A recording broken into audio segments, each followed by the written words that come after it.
welcome to Knitting with Luba. Today I'd like to show you how to design your own Raglan jumper. It's really easy and there's some very simple maths with just basic addition and subtraction, and pretty much anyone would be able to do this. It's such a versatile design. You can create garments for children or adults, for men or women, in any yarn or any stitch pattern that you like. So this is what I'll be showing you today. This is a little sample we'll be making. You can see that I've already set up the raglan here. We can see the back neck is raised. There's more stitches on the back than there is on the front, and that gives us this raise at the back of the neck, which makes the jumper much more comfortable to wear. You'll also see that the front neckline has this nice slope here, making it nice and round. I will be showing you how to do this. First, we'll go through some basic theory, and then I'll show you in practice, stitch by stitch, row by row, how I made this little sample. And you'll be able to apply this to your own work and make your own designs. So if you're interested, please continue watching this video. When designing your own raglan jumper, the first thing to do is to decide how many stitches you need for your neck opening. This is quite simple to do using a swatch.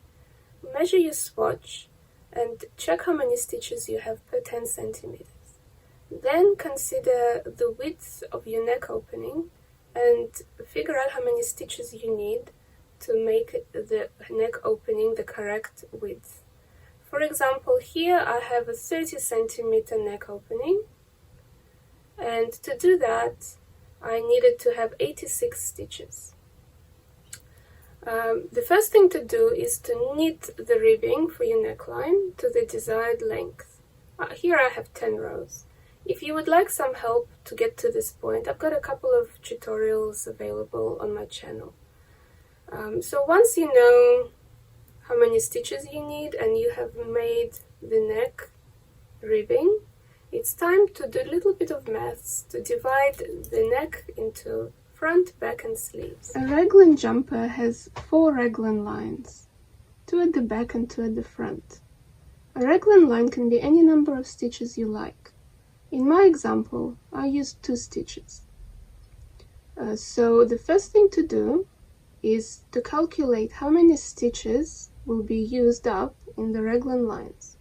We have 4 lines, and I have 2 stitches in each line. So 2 plus 2 plus 2 plus 2 is 8 stitches.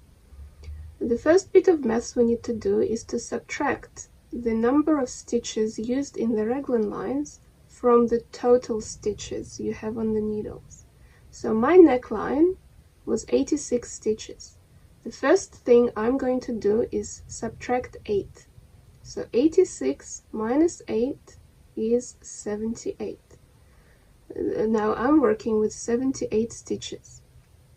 78 will need to be divided by 3. It's 3 because a third will go to the back, a third for the front, and the last third gets divided between the 2 sleeves. To do that, we need to decide how many short rows we need. 4 or 5 centimeters is usually sufficient. I find for myself and even for my young children, about 8 extra rows is plenty. If you're knitting for a baby or very young children, you might not need any short rows.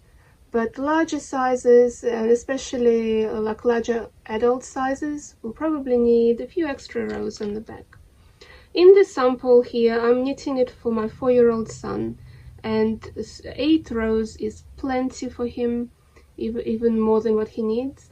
And so therefore, I'm going to be going with that example. 8 rows is 4 turns on each side, because we're going to knit to the first marker, turn, knit to the second marker, turn. So we're going to be turning 4 times on each side to create 8 short rows.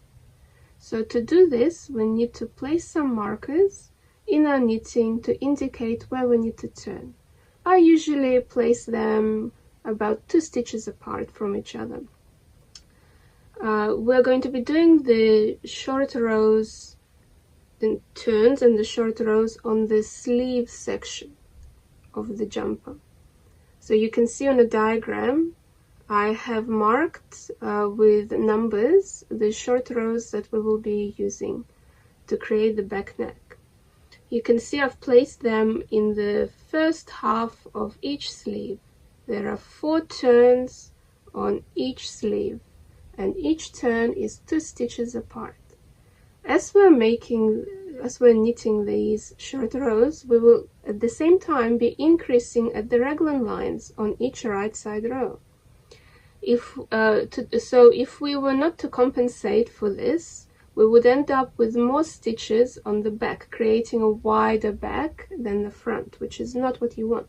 So the goal is to subtract the number of stitches from the back that we will be increasing while knitting the short rows. This means that when we finished our short rows, the back and the front will have the same number of stitches. So because we have, in this example, 8 short rows, that's 4 turns on each side. What we need to do is subtract 4 from the back total back stitches and add 4 to the total front stitches. So we have 26 stitches on the back, 26 stitches on the front. So now we're going to subtract 4 stitches from the back. So now we have 26 minus 4 is 22 stitches on the back, and we're adding 4 to the front, so 26 plus 4 is 30.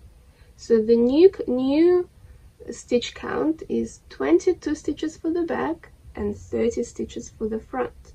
That way, after we're done increasing on the back raglan lines while knitting the back neck increases, we will have the same number of stitches on both the front and the back. So this means that if you have more turning rows on each side, let's say 5, you would need to subtract 5 from the total back stitches and add 5 to the total front stitches. You can see the blue numbers on the diagram represent the order in which the short rows are knitted.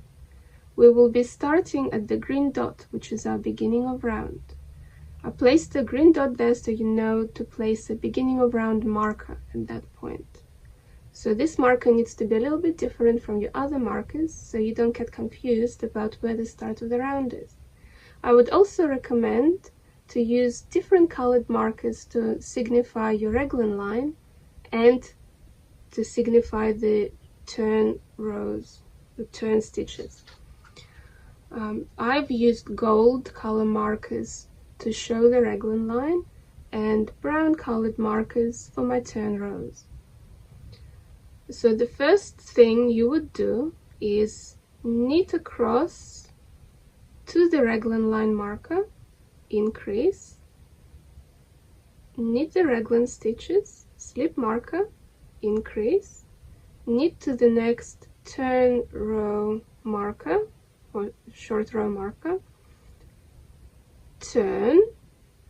So you then on the reverse side you would purl all the way to marker number 2.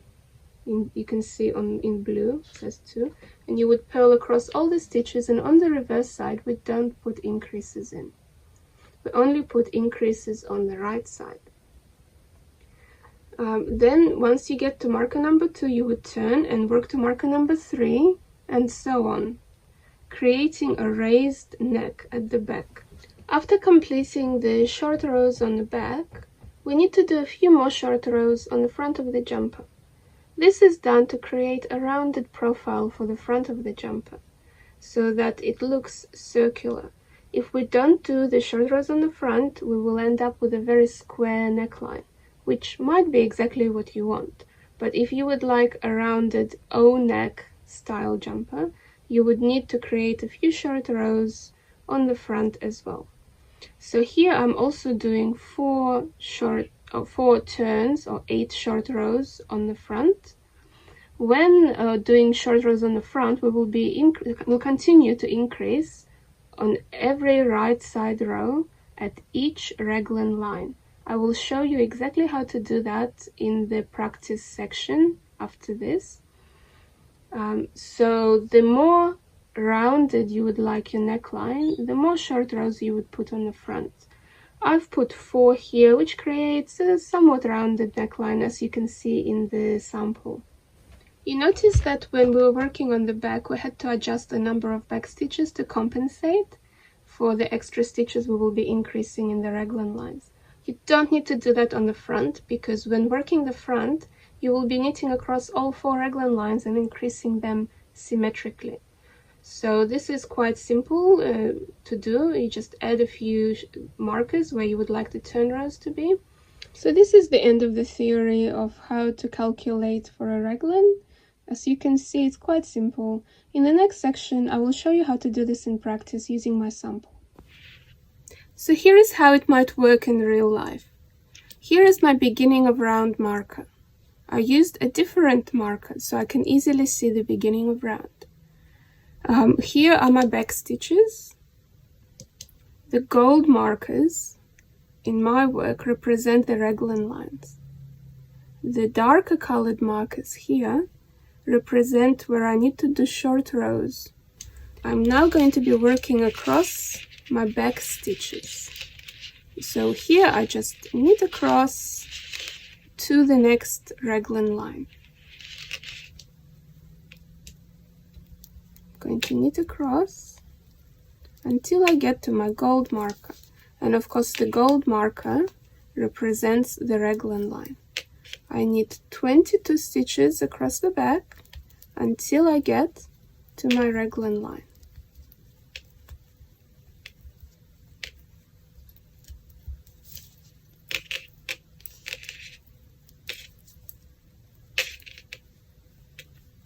Okay, so here I am at the raglan line. Here it is, the gold marker means the raglan line. I've worked up to the raglan line. What I'm going to do is make one increase here. I'm going to insert my needle under this next under the next thread here between the stitches. So you can see between the stitches there's a thread just here. I'm going to insert my needle under the thread and put it onto the needle. Okay, and now I'm going to knit it.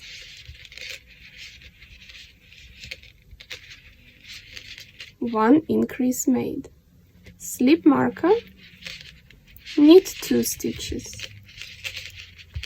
Slip marker, pick up the yarn or the thread between the next 2 stitches and place it on the needle. And I'm going to knit through the back of the loop on this side. One increase made. So here we have one increase here and one increase here. I will now work 2 stitches to the marker that represents the beginning of the next short row. Here is the next stitch. I'm taking this marker off. I'm going to turn my work to the reverse, and with the next stitch I'm going to insert my needle into the stitch, and without knitting it I slip it off. And now what I'm going to do is pull on the yarn to create a double stitch. Then I'm going to purl all the way across. I'm going to purl the next 2 stitches. We're only doing increases on the right side. So this is the wrong side. We don't do any increases on the wrong side. So I've purled 2. I got up to my raglan line marker, slip marker, purl the raglan line stitches, purl the next 2 stitches, slip marker, and I'm going to purl across all of the back stitches until I get to my beginning of round marker. So I'm going to purl all the way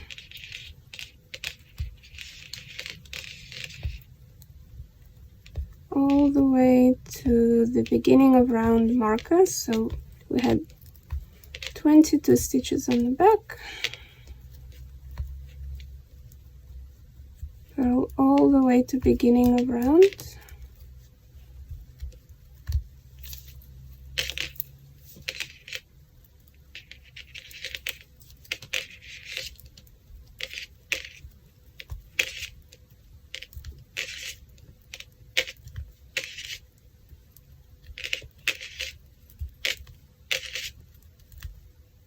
Here is my beginning of round marker. I'm going to slip the marker and purl the next 2 raglan line stitches. Remember, we're not doing any increases on the reverse side. Okay, I've slipped my raglan line stitches, markers, and now I'm going to knit the next 2 stitches. Okay, now I've come to the next short row marker. This is marker number 2 on the diagram. I'm going to remove the marker, turn the work, insert the needle into the stitch and slip it off without knitting it. Then I will pull on the working yarn to create a double stitch.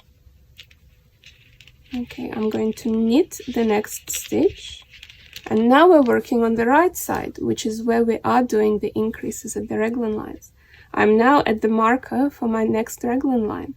So what I do is I'm going to insert the needle into the yarn between the next 2 stitches, just as we did before, place it on the needle and knit it. Sorry. Knit it. Slip the marker.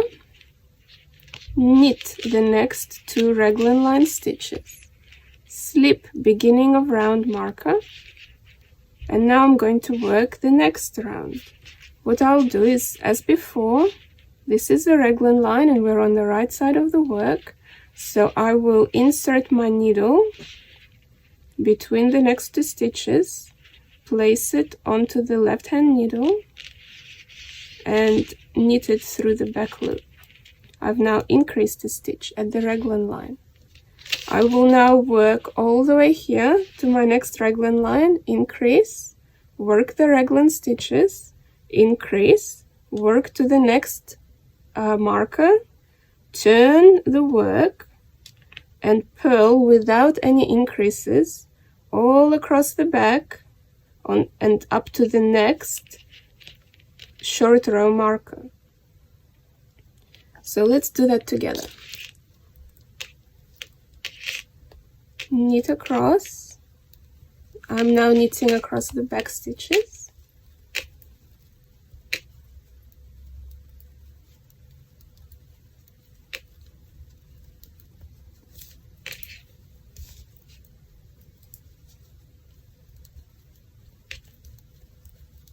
So what we're doing here is raising the back of the neck so that it is higher than the front. So we're making a few extra rows on the back of the neck to raise it higher than the front. Okay, I'm now at the raglan line marker. I'm going to increase as we did before. Slip marker, knit my next 2 raglan stitches, slip marker, increase in the next stitch like this, and now when I get to, I'm going to knit across, and when I get to that double stitch that we made, see how there's a double stitch here where we turned our work on the last round? I'm going to knit that as 1 stitch. Knit those 2 threads together as 1 stitch.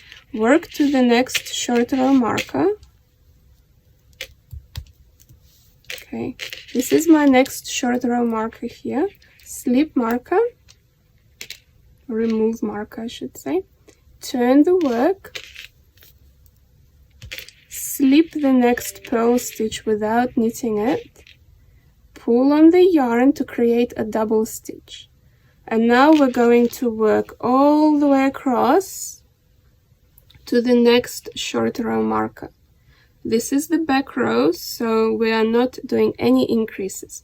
We're just going to purl every stitch until the next short row marker, which should be marker number 4 in the diagram.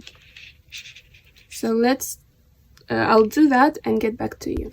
Okay, so I'm almost at marker number 4, but I just wanted to remind you that when you get up to the double stitch, this one here, the double stitch that we made when turning the work in our previous round, you've got to knit those two, purl those two together as one. So here I have the double stitch, I'm gonna purl it together as one, and then purl the next 2 stitches, purl the next 2 stitches. Okay, then we're up to marker number 4, which is our short row marker. We're gonna remove that, don't need that, turn the work. Okay, we're going to slip the next knit stitch without knitting it, pull on the yarn to create a double stitch. We're going to knit to the next marker, raglan line marker, and because we're doing the right side this time, we need to do the increases as we did before. We're going to insert the needle and create a new stitch, slip marker, knit the next 2 raglan line markers, stitches, slip beginning of round marker, increase. So we're increasing the same as before, increase. Then we're going to work all of the back stitches, increase before the next raglan line marker, work 2 raglan stitches, increase after the raglan stitch, work to our next short row marker, turn the work and purl all the way across to the next short row marker, which should be marker number 6. So let's do that together. Going to knit across to the next marker,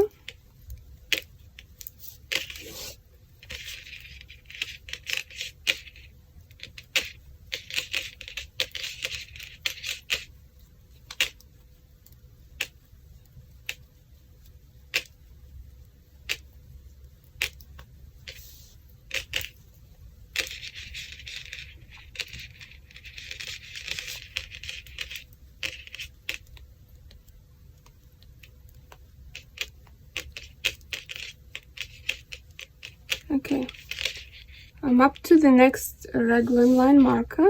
I'm going to increase before the marker, slip marker, work my raglan lines, slip marker, increase. Okay, then I'm going to work to my next beginning of my next short row marker. When I get to that double stitch, I will knit it together as one. So here is a double stitch. I'm going to knit it together as one and then work another 2 stitches. And here I am at my next marker. Sorry, it's getting a bit sleepy.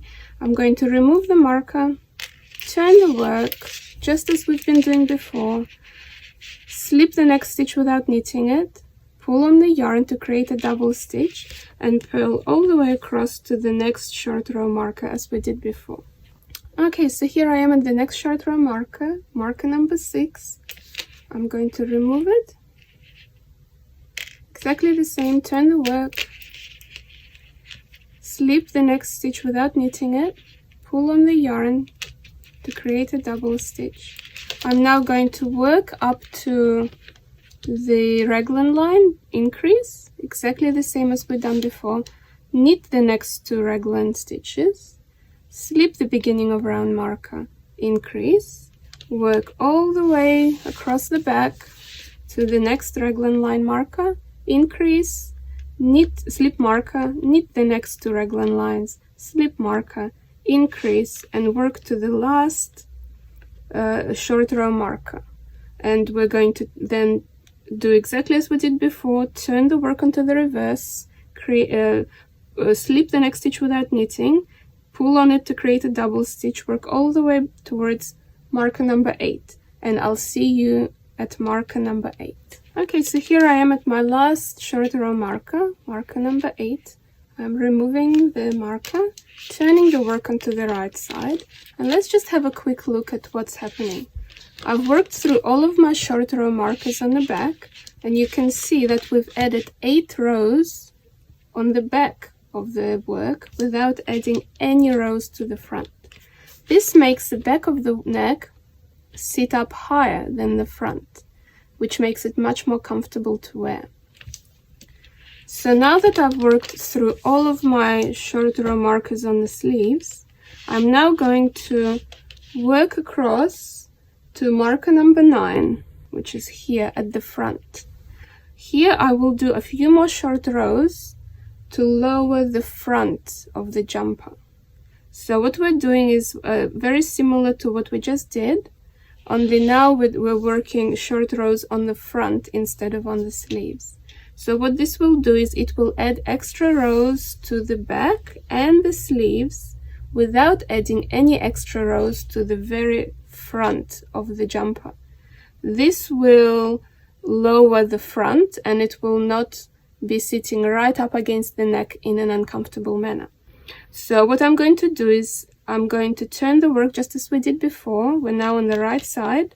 I'm going to increase at all the raglan lines. So this time I'm going to be working across to the raglan line, increase, slip the next 2 stitches, slip the beginning of round marker, increase, work across the back up to the next raglan marker, increase, knit the next 2 raglan stitches, slip marker, increase, work across all of the sleeve stitches to the next raglan marker, increase, knit the 2 raglan lines, slip the next marker, increase, and then work to marker number 9, which is located on the front of the jumper. So remember, we're only doing increases on the right side of the work, and we're increasing on each side of each raglan line as we have been doing up to now.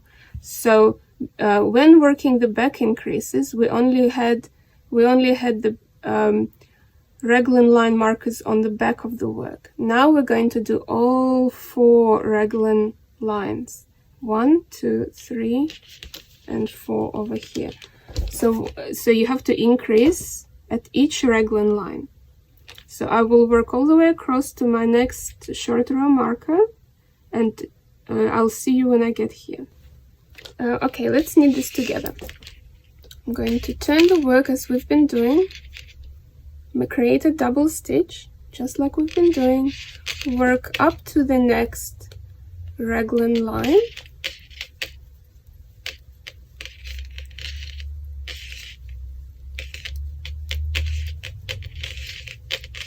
increase, exactly the same, slip marker, knit the next 2 marker stitches, slip marker, increase, just as we've been doing up to now. Okay, then knit across the back, knit every stitch across the back,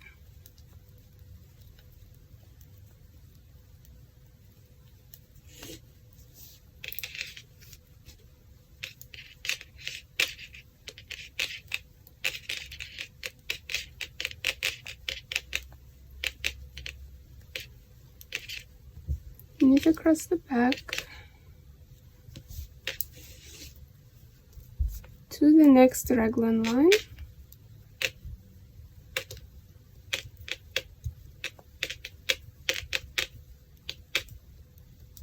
okay, increase, slip marker, knit the next 2 stitches, slip marker, increase. So exactly like what we've been doing. And now I'm going to work to the next, this is the sleeve. I'm going to work all the way to the next marker. And I'm going to increase before and after the second marker. Exactly the same. So knit across.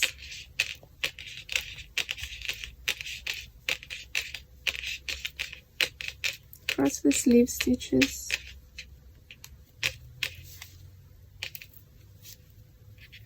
Knit the double stitch together. Knit to the next marker. Increase. Slip marker. Knit the next 2 stitches. Slip marker. Increase. And now I'm going to work to my short row marker. Another 2 stitches. Here I am at the short row marker. Remove marker. Turn work. Exactly like we've been doing. Create a double stitch like this. And now I'm going to work all the way back, all the way across to the next short row marker, which is marker number 9. Marker number 10. I'm going to work all the way to marker number 10, and then I'm going to turn the work, and I will be on the right side of the work and work all the way to marker number 11, not forgetting to do increases or before and after each raglan line. In this way, I will work through all of my short rows until I get to marker number 16, and I'll see you there. So here I've worked to marker number 16, and we have completed our short rows. So as you can see, this is the back and this is the front, and these are the 2 sleeves. You can see the back has a lot more rows than the front. And the front has this little triangle here. Can you see this triangle? There's another one on the other side. This triangle will make the front of the jumper, the front neck, to be rounded instead of square. If we didn't do the short rows on the front, you would end up with a very square neck at the front. And here you can see this little triangle creates a little slope for the neck at the front to create a rounded profile. So here we have completed doing the short rows and setting up our raglan. To continue knitting, we don't do any more short rows and just keep working in the round. Keep working in the round without turning your work. So every row is a right side row. Remember to increase at each raglan line, the same as what we've been doing, on every second row or every other row. This can be a little bit tricky when you only have the right side facing you at each time, so try and remember to increase on every other row at each of the 8 points that we have been doing up to now. In the next video, I will show you how to continue with your raglan and to know when to stop increasing and to divide for the sleeves and body of the jumper. So thank you very much for watching this long video. If you have any questions, please write it in a comment below. I will do my best to get back to each of the questions. So thank you very much, and thank you for watching my videos.